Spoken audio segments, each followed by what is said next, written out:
இல்ல நம்ம எப்பவுமே என்னன்னா ஒரு படத்துல ட்ரைலர் எப்படி இருக்குன்னு பார்ப்போம், பார்த்துட்டு தான் படமே பார்ப்போம். இப்ப இது வந்து ஒரு ட்ரைலர் மாதிரி ஜனநாயகன்ற படம். இந்த ஜனநாயகன் டைட்டில் நல்லா இருக்கு, அந்த சவுக்கு வச்சிட்டு இருக்க போஸ்டர் நல்லா இருக்கு. இது எல்லாமே அரசியலுக்கான ஒரு ஆரம்ப ட்ரைலர் நான் நினைக்கிறேன். எனக்கு தெரிஞ்சு பராசக்தினா நமக்கு ஞாபகத்துல இருக்குது அந்த ஒரு படம் மட்டும்தான். மறுபடியும் ஒரு பராசக்திங்கிறது அதோட நிழலா தான் இருக்குமே தவிர நிஜம்னா டெஃபினட்டா அது பராசக்தி தான். அந்த மாதிரி பேர் வைக்கிறதுல எனக்கு வந்து உடன்பாடு இல்லை. நான் வந்து எப்பவுமே நான் புதுசா சிந்திக்கணும்னு நினைக்கிறேன். கதையை மட்டும் இல்ல, தலைப்பை கூட நான் புதுசா தான் சிந்திக்கணும்னு நினைக்கிறேன்.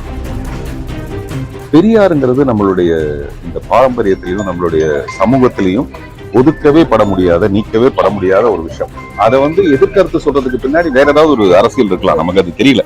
நான் என்ன சொல்றேன், யாரோ ஒருத்தர் சொல்றதை பொறுத்துட்டு அதுக்கு பதில் சொல்ல முடியாது. பெரியாருங்கிறது நமக்கு எப்பவுமே பெரியார் தான். அதுல சிறிய கருத்து வேறுபாடு கூட இல்லை நமக்கு. இல்ல நம்ம எப்பவுமே என்னன்னா ஒரு படத்துல ட்ரைலர் எப்படி இருக்குன்னு பார்ப்போம், பார்த்துட்டு தான் படமே பார்ப்போம். இப்ப இது வந்து ஒரு ட்ரைலர் மாதிரி ஜனநாயகன்ற படம். அதுல எனக்கு சந்தோஷம் என்னன்னா என்னுடைய உதவியாளர் தான் வினோத், என்கிட்ட ஒர்க் பண்ணவர். அவர் தான் அந்த படத்தை டைரக்ட் பண்றாருங்கிறது எனக்கு ஒரு பெருத்த மகிழ்ச்சி. விஜயோட கடைசி படத்தை நம்ம உதவியாளர் வந்து டைரக்ட் பண்றாரு. அந்த ஜனநாயகன் டைட்டில் நல்லா இருக்கு, அந்த சவுக்கு வச்சிட்டு இருக்க போஸ்டர் நல்லா இருக்கு. இது எல்லாமே அரசியலுக்கான ஒரு ஆரம்ப ட்ரைலர் நான் நினைக்கிறேன். பெரியார் குறித்த கருத்து வந்து ரொம்ப சர்ச்சை ஆயிட்டு வருது. இது ஒரு எழுத்தாளர் எப்படி சார் பாக்குறீங்க? பெரியாருங்கிறது நம்மளுடைய இந்த பாரம்பரியத்திலையும் நம்மளுடைய சமூகத்திலையும் ஒதுக்கவே பட முடியாத, நீக்கவே பட முடியாத ஒரு விஷயம். அதை வந்து எதிர்கருத்து சொல்றதுக்கு பின்னாடி வேற ஏதாவது ஒரு அரசியல் இருக்கலாம், நமக்கு அது தெரியல.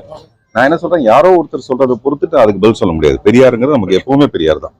அதுல சிறிய கருத்து வேறுபாடு கூட இல்லை நமக்கு. ஜனநாயகன் படத்துல எம்ஜிஆர் போல வந்து சாப்பிட்டு போறாரு, எப்படி பாக்குறீங்க? அரசியலுக்காக முன்னெடுப்பார்.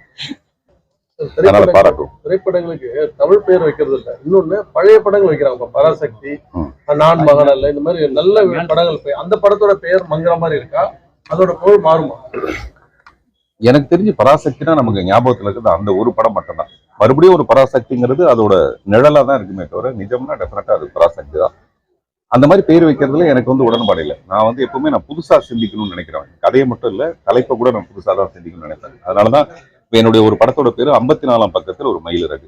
நான் இங்க ஷூட் பண்ணலாம் நினைக்கிற ஒரு படத்தோட பேரு 54ஆம் பக்கத்தில் ஒரு மயிலிறகு. மயிலிறகுன்றது ஒரு பெண், 54ஆம் பக்கம்ன்றது என்னுடைய வயசு. ஸோ இது கலந்து ஒரு காதல் கதை. ஸோ நான் அப்படிதான் நினைக்கிறேன். அதனால புதுசா டைட்டில் யோசிக்கலாமே தவிர இருக்கிற பழைய டைட்டில வந்து நம்ம அதுக்கு நிறைய பேர் எதிர்ப்பு சொல்றாங்க பாத்தீங்களா.